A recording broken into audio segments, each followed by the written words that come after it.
Morning vibes തുടരുകയാണ്. ഇന്ന് നിയമസഭാ സമ്മേളനം ആരംഭിക്കുകയാണ്. വൻ വിജയം നൽകിയ ആത്മവിശ്വാസവുമായിട്ടായിരിക്കും പ്രതിപക്ഷം സഭയിലേക്ക് എത്തുന്നത്. തെരഞ്ഞെടുപ്പിലെ ആ വലിയ തോൽവി സഭയിൽ ഭരണപക്ഷത്തിന് ക്ഷീണമാകാനാണ് സാധ്യതയെന്നത് മറുവശം.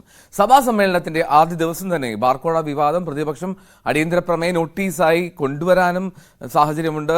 ഇന്ന് ചോദ്യോത്തരവേളയ്ക്ക് ശേഷം നിയമസഭയിലെ അംഗങ്ങളുടെ ഗ്രൂപ്പ് ഫോട്ടോ എടുക്കും. MG മിഥുൻ ചേരുന്നു തിരുവനന്തപുരത്ത് നിന്ന് വിവരങ്ങളുമായി. Mithun, good morning. ആദ്യം മിഥുനിനി കുറച്ച് ദിവസം ബ്യൂറോയിലെ പണിയൊക്കെ ആയിട്ട് വെയിൽ കൊള്ളാൻ ഇറങ്ങിയിരിക്കുകയാണ്. മിഥുൻ, അപ്പോൾ നിയമസഭാ സമ്മേളനത്തിന്റെ ആദ്യ ദിനത്തിൽ എന്താണ് ഈ സമ്മേളന കാലഘട്ടത്തിലെ ആദ്യ അജണ്ട എന്താണ്? പ്രധാനപ്പെട്ട അജണ്ടകൾ എന്തൊക്കെയാണ്?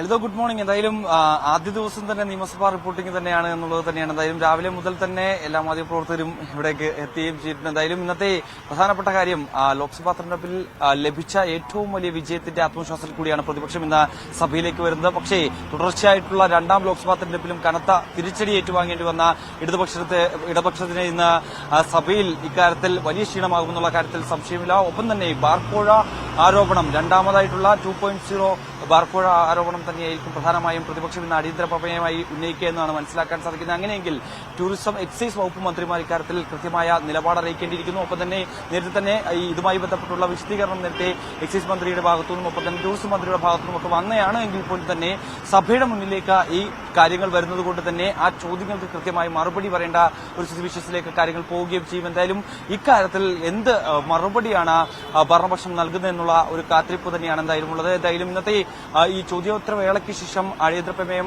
അവതരിപ്പിക്കുമ്പോൾ പ്രതിപക്ഷ നിരയിൽ നിന്ന് ആരാണ് അടിയന്തര പ്രമേയം നോട്ടീസ് നൽകുന്നത് എന്നുള്ള കാര്യത്തിൽ ഇനി ഒരു വ്യക്തത വരേണ്ടതായിട്ടുണ്ട്. എന്തായാലും നിലവിൽ വലിയ വിജയം നേടിയതിന്റെ ആത്മവിശ്വാസം അടക്കം മുന്നോട്ട് വരുന്ന പ്രതിപക്ഷത്തിന് ഇത് കൂടുതൽ കരുത്തു പകരുകയും ചെയ്യും. വരും ദിവസങ്ങളിലും സമാനമായ രീതിയിൽ നിരവധി ആരോപണങ്ങൾ ഭരണപക്ഷത്തിനെതിരെ ഉയർത്തിക്കാട്ടാനാണ് പ്രതിപക്ഷത്തിന്റെ തീരുമാനം. അങ്ങനെ ആദ്യ ദിവസം തന്നെ ബാർക്കോഴ ആരോപണം ഉയർത്തിക്കാട്ടിക്കൊണ്ടുള്ള ഒരു പോരാട്ടത്തിന് ഇറങ്ങുമ്പോൾ സഭാ സമ്മേളനം പ്രക്ഷുബ്ധമാകാനുള്ള സാഹചര്യം തന്നെയാണ് നമുക്ക് കാണാൻ സാധിക്കുകയും ചെയ്യുന്നത്. കൂടാതെ ഇന്ന് മുതൽ 25 വരെയാണ് സഭാ സമ്മേളനം നിശ്ചയിക്കുകയും ചെയ്തിരിക്കുന്നത്. ഇതിൽ 13 മുതൽ 15 വരെ ലോക കേരള സഭയുടെ 4ാമത് സമ്മേളനം ഇവിടെ അരങ്ങേറുകയും ചെയ്യും. ഈ 3 ദിവസങ്ങളിൽ സഭാ സമ്മേളനം സമ്മേളിക്കുന്നതായിരിക്കില്ല. മറ്റ് ദിവസങ്ങളിലൊക്കെ തന്നെ അജണ്ട പ്രകാരം നിശ്ചയിച്ച പ്രകാരമുള്ള കാര്യപരിപാടികൾ, കാര്യപരിപാടി പട്ടികകൾ പുറത്തുവരികയും ചെയ്തിട്ടുണ്ട്. ഇതിൽ ധനാഭ്യർത്ഥനകളും ഒപ്പം തന്നെ ധനകാര്യ ബില്ലുകളും ഒക്കെ തന്നെ ഈ ഒരു സഭാ സമ്മേളനത്തിൽ പാസാക്കുക എന്നുള്ള ഒരു ലക്ഷ്യം ഭരണമുന്നണിയുടെ ഭാഗത്തുനിന്നും ഉണ്ടാവുകയും ചെയ്തു. ഇതിൽ പ്രധാനപ്പെട്ട കാര്യം പഞ്ചായത്ത് രാജ്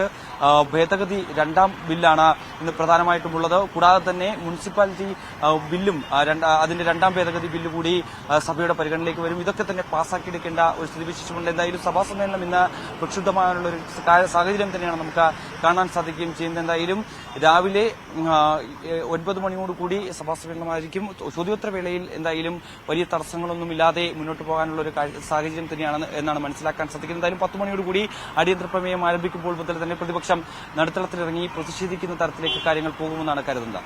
ഓക്കെ, എന്നാലും സഭാ സമ്മേളനം ആരംഭിക്കുകയാണ്. സഭാ സമ്മേളനത്തിൽ അത്ര എളുപ്പമായിരിക്കില്ല പ്രതിപക്ഷത്തിന്റെ നീക്കങ്ങൾക്ക് മുന്നിൽ എങ്ങനെ പ്രതിരോധം തീർക്കുക എന്നുള്ളതായിരിക്കും ഭരണപക്ഷത്തിന്റെ ആലോചന. തൊട്ടു മുമ്പാണ് പ്രതിപക്ഷ നേതാവ് ഇപ്പോൾ വിജിലൻസിന് കത്ത് നൽകിയത് ബാർക്കോഴ ആരോപണത്തിൽ വിജിലൻസ് അന്വേഷണം ആവശ്യപ്പെട്ടുകൊണ്ട്. അതുകൊണ്ട് തന്നെ വലിയൊരു ചർച്ചയാക്കാനുള്ള സാധ്യത ഈ സമ്മേളന കാലഘട്ടത്തിൽ പ്രതിപക്ഷം മുന്നോട്ട് വയ്ക്കുമെന്നുള്ളതാണ് പ്രധാനപ്പെട്ട കാര്യം.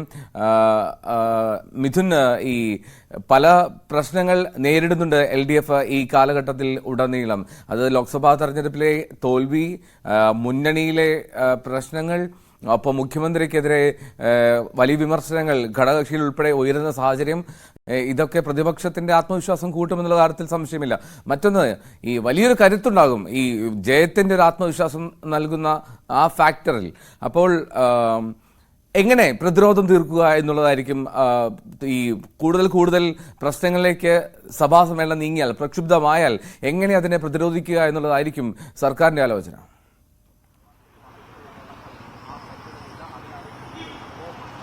എൽദോ, എന്തായാലും നമുക്കറിയാം സമീപകാലത്ത് തന്നെ ഭരണപക്ഷം നേരിടുന്ന പ്രധാനപ്പെട്ട വെല്ലുവിളികൾ നിറയുണ്ട്. അതിൽ ഏറ്റവും പ്രധാനമായും ലോക്സഭാ തെരഞ്ഞെടുപ്പിലെ ഈ ഒരു വലിയ തിരിച്ചടി തന്നെയാണ് എന്നുള്ള കാര്യത്തിൽ സംശയമില്ല. കൂടാതെ ബാർക്കോഴ ആരോപണത്തിന് പുറമെ എക്സാലോജിക്കുമായി ബന്ധപ്പെട്ട് മുഖ്യമന്ത്രിയുടെ മകൾ വീണ വിജയനെതിരായിട്ടുള്ള കേസുകൾ, അതുമായി ബന്ധപ്പെട്ട് സർക്കാർ കൂടുതൽ പ്രതിരോധത്തിലായ ഒരു സ്ഥിതിവിശേഷമുണ്ട്. കൂടാതെ തന്നെ പല പ്രശ്നങ്ങൾ, അതായത് ഈ വലിയ സാമ്പത്തിക പ്രതിസന്ധിയിൽ ഉയരുന്ന സർക്കാരിന് മുന്നോട്ട് പോകാൻ പറ്റാത്തൊരു സാഹചര്യമുണ്ട്. കൂടാതെ ക്ഷേമ പെൻഷനുകൾ അടക്കം വിതരണം ചെയ്യാൻ ഇതുവരെയും പറ്റാത്ത സ്ഥിതിവിശേഷമുണ്ട്. അങ്ങനെ നാനാ കോണുകളിൽ നിന്ന് നോക്കുമ്പോഴും സർക്കാരിന് വലിയ രീതിയിൽ പ്രതിരോധത്തിലാക്കുന്ന തരത്തിലുള്ള വിഷയങ്ങൾ ഉയർത്തിക്കാട്ടാൻ പ്രതിപക്ഷത്തിന് സാധിക്കുകയും ചെയ്യും. നിയമസഭയിലേക്ക് വരുമ്പോൾ നിയമസഭാ സമ്മേളനത്തിൽ ഇക്കാര്യങ്ങളൊക്കെ ഉയർത്തിക്കാട്ടാൻ പ്രതിപക്ഷത്തിനാകുകയും ചെയ്യും. വരും ദിവസങ്ങളിൽ ഓരോ വിഷയങ്ങൾ ഉയർത്തിക്കാട്ടാൻ തന്നെയാണ് പ്രതിപക്ഷത്തിന്റെ തീരുമാനം. ഇത് എങ്ങനെ പ്രതിരോധിക്കാനാകും LDFന്റെയോ അല്ലെങ്കിൽ ഭരണപക്ഷത്തിന്റെ തീരുമാനമെന്നാണ് നമുക്കിനി കണ്ടറിയേണ്ടതായിട്ടുള്ളത്. എന്തായാലും നമുക്കറിയാം, മുൻകാലങ്ങളിലൊക്കെ തന്നെ ഓരോ വിഷയങ്ങൾ വരുമ്പോൾ അതിനെ പ്രതിരോധിക്കുന്നതിന് വേണ്ടി അല്ലെങ്കിൽ കവചമൊരുക്കുന്നതിന് വേണ്ടി നിരവധി വിഷയങ്ങൾ ഉയർത്തിക്കാട്ടാറുണ്ടായിരുന്നു. പക്ഷേ ഇത്തവണ ഈ തരത്തിൽ പ്രതിരോധിക്കാൻ പറ്റിയ ഒരു വിഷയം പോലും LDFന്റെ ഭാഗത്തുനിന്നില്ല എന്നുള്ളത് തന്നെയാണ് ഏറ്റവും ശ്രദ്ധേയമായിട്ടുള്ള കാര്യം. കൂടാതെ തന്നെ ഇപ്പോൾ എൽദോ സൂചിപ്പിച്ചതുപോലെ തന്നെ അല്പസമയത്തിന് മുമ്പാണ് പ്രതിപക്ഷ നേതാവ് വി ഡി സതീശൻ ഈ ബാർക്കോഴ ആരോപണവുമായി ബന്ധപ്പെട്ട് വിജിലൻസ് അന്വേഷണത്തിന്റെ ശുപാർശ ചെയ്യണമെന്നതാവശ്യപ്പെട്ട് കത്ത് നൽകുകയും ചെയ്തിരിക്കുന്നത്. ഈ ഒരു വിഷയം കൂടി ഇന്ന് പരിഗണനയ്ക്ക് വരികയും ചെയ്യുന്നു. കൂടാതെ പ്രധാനമായും സർക്കാർ ഇതിനെ ഖണ്ഡിക്കാൻ പോകുന്ന പ്രധാനപ്പെട്ട കാര്യം, ബാർക്കോഴ ആരോപണം കോടതിയുടെ പരിഗണനയിലിരിക്കുന്നുണ്ട്. ഒപ്പം തന്നെ മന്ത്രി ഉൾപ്പെടെയുള്ളവർ ഈ ഒരു കാര്യത്തിൽ വിശദീകരണം നൽകുകയും ചെയ്തിട്ടുണ്ട്. കൂടാതെ തന്നെ ആരോപണ വിധേയനാണ് എന്ന് പറയുന്ന വ്യക്തി പിന്നീട് മൊഴി മാറ്റി പറയുകയും ചെയ്തിട്ടുണ്ട്. അത്തരത്തിൽ താൻ തെറ്റിദ്ധരിച്ചാണ് ഇത്തരത്തിലുള്ള ഒരു ഓഡിയോ ക്ലിപ്പ് അതിൽ ഇട്ടതെന്നുള്ള അടക്കമുള്ള വിശദീകരണമായി രംഗത്ത് വരികയും ചെയ്തൊരു പശ്ചാത്തലമുണ്ട്. പക്ഷേ അത് രാഷ്ട്രീയ നേതാക്കളുടെ ഒരു ഇടപെടൽ ഇക്കാര്യത്തിൽ കൃത്യമായിട്ടുണ്ടായിട്ടുണ്ട്. ഒപ്പം തന്നെ ഭരണപക്ഷത്തിൽ നിന്നുള്ള മന്ത്രിമാരുടെ ഇടപെടൽ ഉണ്ടായിട്ടുണ്ട്. ഉദ്യോഗസ്ഥരുടെ തലത്തിൽ നിന്ന് വലിയ രീതിയിൽ വീഴ്ച സംഭവിച്ചിട്ടുണ്ട്. തുടങ്ങിയ കാര്യങ്ങളൊക്കെ തന്നെ പ്രതിപക്ഷം ചൂണ്ടിക്കാണിക്കുകയും ചെയ്യും. എന്തായാലും ഇതിനെ പ്രതിരോധിക്കുക എന്നുള്ളത്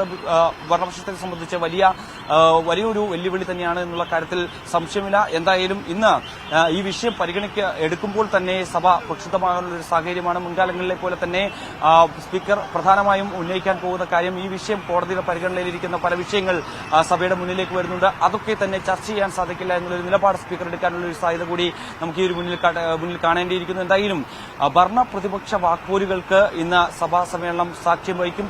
തുടക്കത്തിലെ തന്നെ വലിയൊരു പ്രക്ഷുബ്ധമായി തന്നെ സഭാ സമ്മേളനം ആരംഭിക്കാൻ തന്നെയാണ് സാധ്യത. മിഥുൻ തുടരുക. മറ്റൊരു വാർത്ത കൂടി മിഥുനിൽ നിന്നും വിവരങ്ങൾ തേടേണ്ടതുണ്ട്. മറ്റൊന്നല്ല, രാജ്യസഭ സീറ്റ്